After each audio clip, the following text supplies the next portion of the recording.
Well, joining us now, John Sachse, as we continue our celebration of Beef Month in Kansas. He's Director of Industry Relations for the Kansas Beef Council. And John, we're going to spend a few moments now talking about BQA. You got to tell us, what is BQA?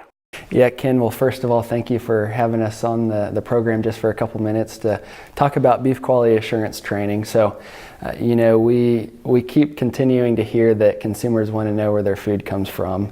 And so BQA is basically kind of a continual producer education process for farmers and ranchers, veterinarians. But it's the principles or the guidelines of BQA goes over things like low stress cattle handling, best stockmanship principles. We go over things like proper injection sites. How do you maybe more efficiently or effectively design your livestock handling facilities? So kind of the all-encompassing best management practices. Is this a requirement if you own cattle? So totally voluntary if you're a cow-calf, kind of in the stocker phase of the beef community.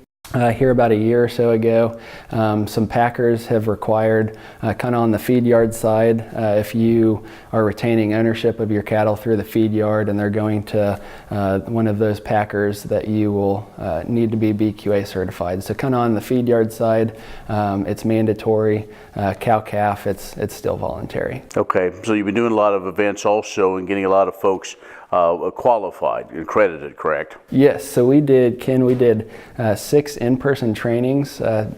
We started about middle of February and went to, actually just wrapped up a couple of weeks ago, but we had locations in Pratt, Winfield, Salina, Garnett, Atchison, and then wrapped up with a training in Manhattan on the K-State campus. And Ken, we had about 600 producers through those 6 in-person trainings. And we continue to get some of the older farmers and ranchers that, they're predominantly the ones that come to a lot of those meetings. But Ken, you and I know that the average age of the farmer and rancher keeps going up. Right.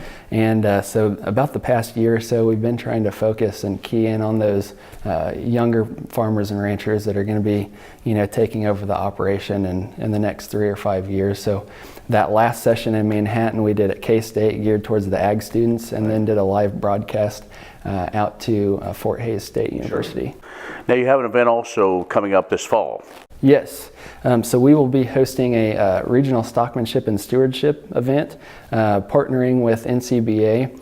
And this is basically, if you've been through a BQA training, it's taking the principles of BQA and we'll just draw it out into a live session. So we'll do live cattle handling demos.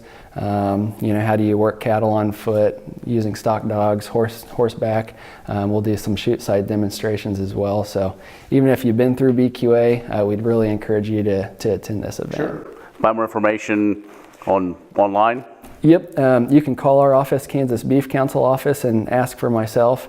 You can also go to stockmanshipandstewardship.org. You can go ahead and already register. Okay. We've made it pretty affordable for farmers and ranchers, $100 for the day-and-a-half training, and then students are at $50. Okay, very good. Well, John, we appreciate the update and what's going on with BQA. Very important for the industry, so thanks a lot. Ken, we appreciate the time. John Sachse with the Kansas Beef Council has joined us in Beef Month here in Kansas. Stay with us, more coming up.